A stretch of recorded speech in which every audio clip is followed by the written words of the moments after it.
the dark chocolate. We'll see the darker part of it.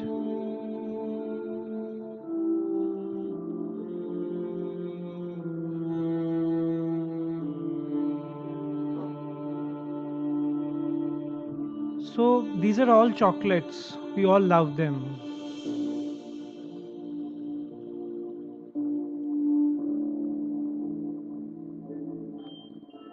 You just love it, don't you? Chocolates in different forms.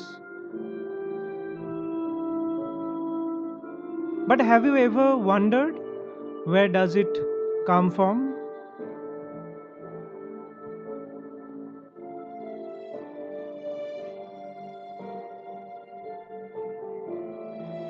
Chocolate is a product of the cacao bean, which grows primarily in the tropical climates of Western Africa, Asia, and Latin America.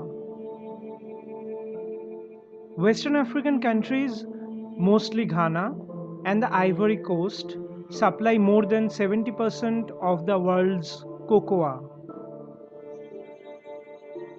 Did you know thousands of African children are trafficked to farm cocoa for American chocolate companies?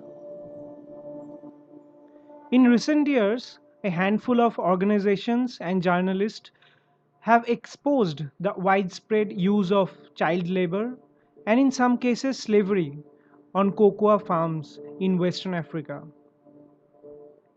Since then, the industry has become increasingly secretive, making it difficult for reporters to cover the unethical practices.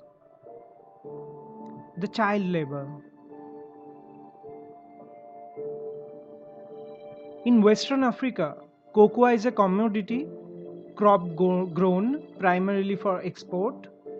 60% of the Ivory Coast's export revenues come from its cocoa. As the chocolate industry has grown over the years, so has the demand of cheap cocoa. On average, cocoa farmers earn less than $2 per day, an income below the poverty line.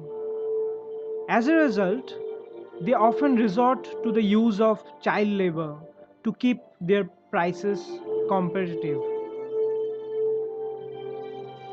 The children of Western Africa are surrounded by intense poverty, and most begin working at a young age to help to support their families.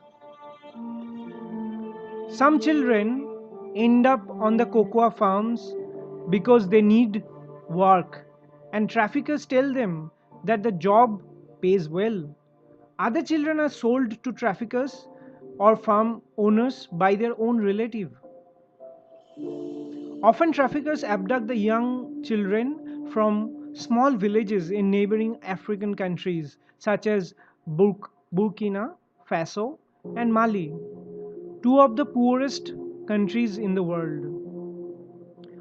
Once they have been taken to cocoa farms, the children may not see their families for years.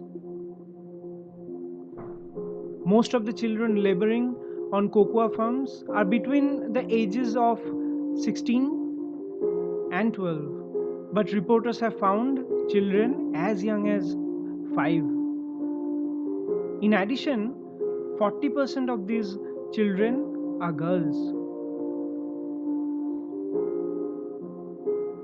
the worst form of child labor.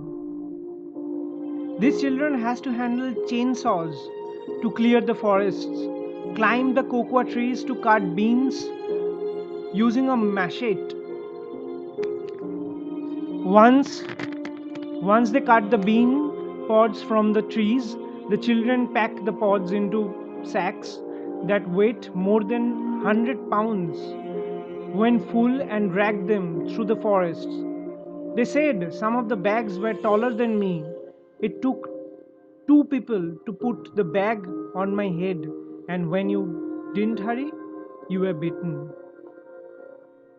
The majority of children have scars on their hands, arms, legs, or shoulders from the machetes.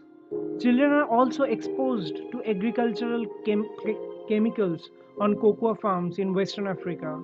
The farm owners using child labor usually provide the children with the cheapest food available, such as corn paste and bananas.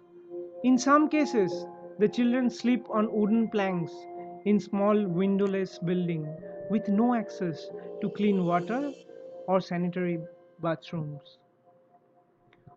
On cocoa farms, 10% of child laborers in Ghana and 40% in the Ivory Coast do not attend school, which violates the International Labour Organization's child labor standards. Depriving these children from an education has many short term and long term effects.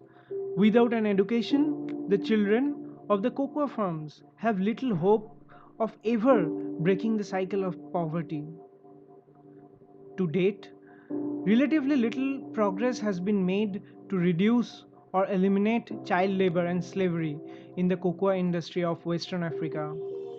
At the very least, the industry has agreed to work to eliminate what the ILO calls the worst forms of child labor. These are defined as practices likely to harm the health, safety, and morals of children and include the use of hazardous tools and any work that interferes with schooling. The root cause. Though the chocolate may melt in my mouth, I still have blood on my hands. Poverty. Minimal wages paid. Despite their role in contributing to child labor, slavery, and human trafficking, the chocolate industry has not taken significant steps for the remedy of the problem.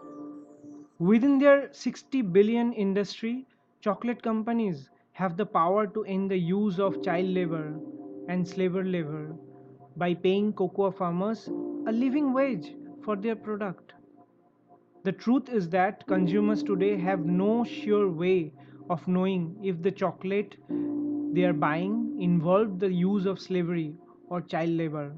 There are many different labels on chocolate bars today, such as various fair trade certifications and the Rainforest Alliance certification. However, no single label can guarantee that the chocolate was made without the use of exploitative labor. Multiple government and NGO programs have been developed attempting to address the root cause of the worst form of child labor and slavery in West Africa. However, the success of these efforts will depend largely on the genuine support and lack thereof from the chocolate industry over the coming years. Consumers' role.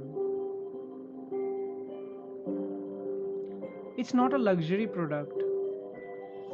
It is in fact a luxury product, not a necessity product. Consumer has the power to boycott the chocolate companies who indulge in unfair practices. Let's make our choices clear and firm. Let's make a better world. Thank you.